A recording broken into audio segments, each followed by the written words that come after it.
Hello again and welcome back to my channel. My name is Sarah and today I'm going to show you my propagation box setup.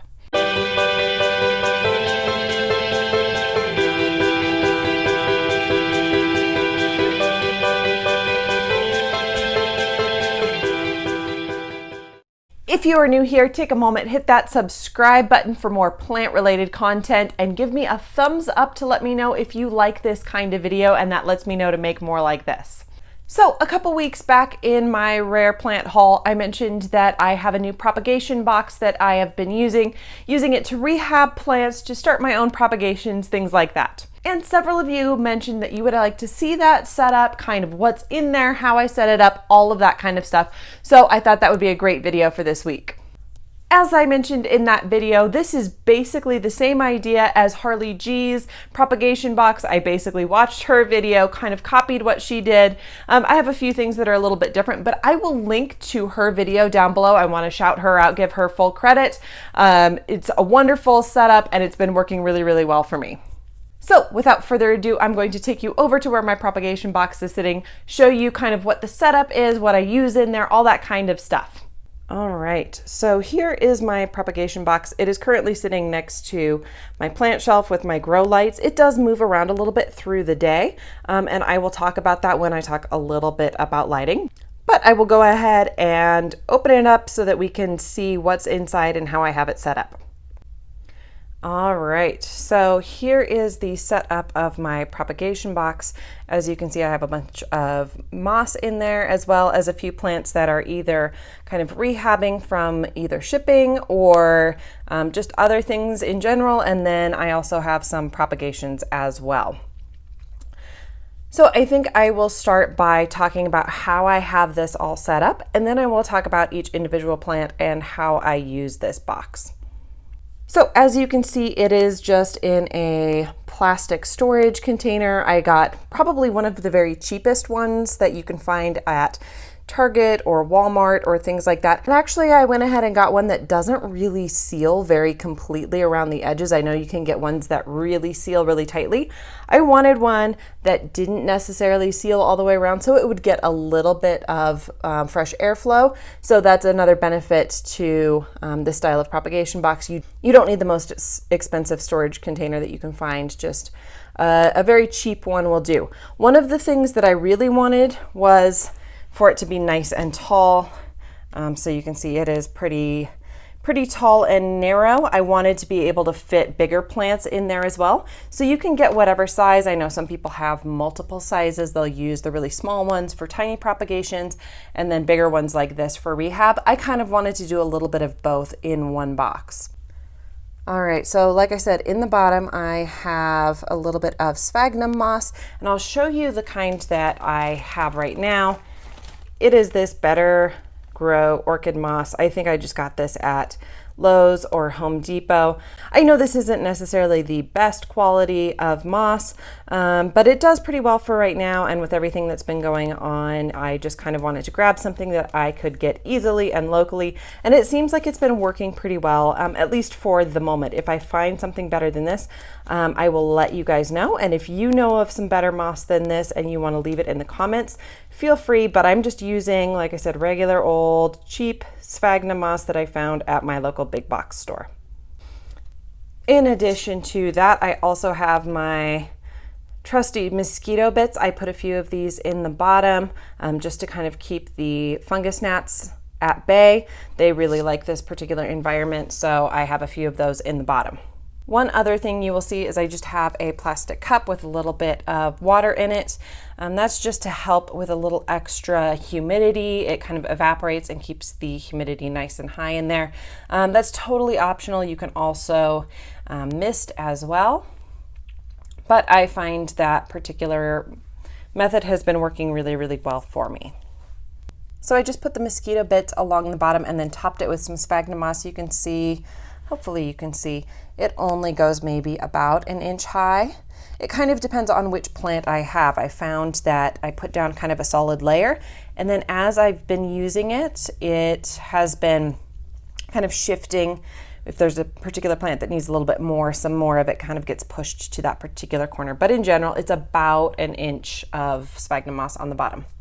And you can also see that I don't have it going all the way across. I wanted to leave a little area here so that I could put some individual things over here. I do have my Philodendron White Knight. That one came with a really substantial root system already, so I wanted to keep it separate from everything else so that its roots didn't get tangled. I have my Gloriosum, which is doing pretty well. I'm just waiting for, if you can see it down here, there's a little bit of new growth. Hopefully you can see that. I'm just waiting for that to go ahead and unfurl before I move it out of here. And then you can see my El Chaco Red, which is just growing like a weed in here. I'm waiting for that root system to develop a little bit more before I take it out, but that one really likes it as well. So those are the ones that I have sitting not in that moss that's on the bottom. So that side of my box I would consider more of kind of my rehab side. Again, things that aren't necessarily being propagated. They just need a little extra humidity, a little extra help right now. Over here on the right side, you can see I have a few things that are propagating, and I'll talk a little bit about what I have in here and how it's going. So I've had kind of mixed results here with the sphagnum moss as far as propagating. A lot of you guys, if you've been around my channel, you know I prefer water or leca propagation for a lot of things. So I've been trying a few different kinds of things in here to see how it's going. I haven't necessarily had anything completely fail in here yet. What I mean by kind of mixed results is that sometimes it seems like it takes a little bit longer, or I'm not getting as much root growth as I might if I was sticking it just in a regular jar of water. But I'll talk a little bit about how it's been going with the different plants that I have in here. So you can see back here I have a bunch of micans. My micans has been growing like crazy, and it's pretty high in demand right now, so I thought I'd take a few propagations.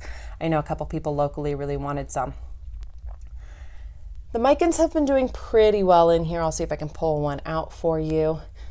So hopefully you can see. Let's see if I can get that to focus. Come on. All right, so hopefully you can see that. It's struggling to focus right now, but there is quite a bit of little root growth on there. It's been doing pretty well. I'll say those have been probably sitting in there for probably about 2.5 or 3 weeks, and most of them have that much root growth on them. So doing pretty well in here. I would say just about equal to how any micans or pothos or anything would root in water. It's about equal sphagnum moss to water. I haven't found any difference. A few things that I really enjoy rooting here in this box. You can see I have a little peperomia pink lady or pink marble. I have another one, if you can see it here as well. I'll pull this one out, it's a little easier to see. You can see there's some roots and a little bit of growth there on that one. So things like that that have very small leaves or a little bit of a stem that might be difficult to root in water, those I really enjoy putting in the sphagnum moss. Those work really, really well.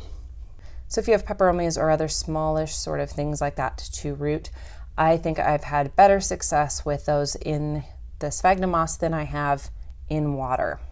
And then over here we have a Hoya carnosa. This is just a regular old green carnosa, and I'm actually not even going to pull it out. You can hopefully see it's kind of sticking in there. So that's part of the challenge of rooting in sphagnum moss, is the roots do like to attach to the moss, and it gets a little bit tedious to take it out and detangle the roots from the moss without damaging the roots. I have ripped off a couple of roots before, nothing that I couldn't stick it back in the moss and it was rerooting in a week or so. But just something to be aware of. I do find that rooting it in water, that is a lot easier to just not damage the roots when you transition it. And then the last thing I have in here is my Monstera Peru leaf, which is not doing so hot. I've had this thing for a while. I've had it in water. I've had it in my propagation box, out of my propagation box, and it is not putting on any roots. I thought I'd try the sphagnum and see if that did any better. I'm afraid those nodes might be burnt or dead. So I don't know, it's not dying. I'm hoping maybe there's a little new growth coming in there. If we can get it growing, maybe I'll get a new node that will put out some growth. I don't know. But yeah, my Monstera Peru it doesn't like me. It doesn't want to succeed for me. So a little bit more just about how I maintain it. So initially when I put that moss down, I got it wet. I wrung it out as best as I could, so there was no water dripping from it. So it was just slightly moist.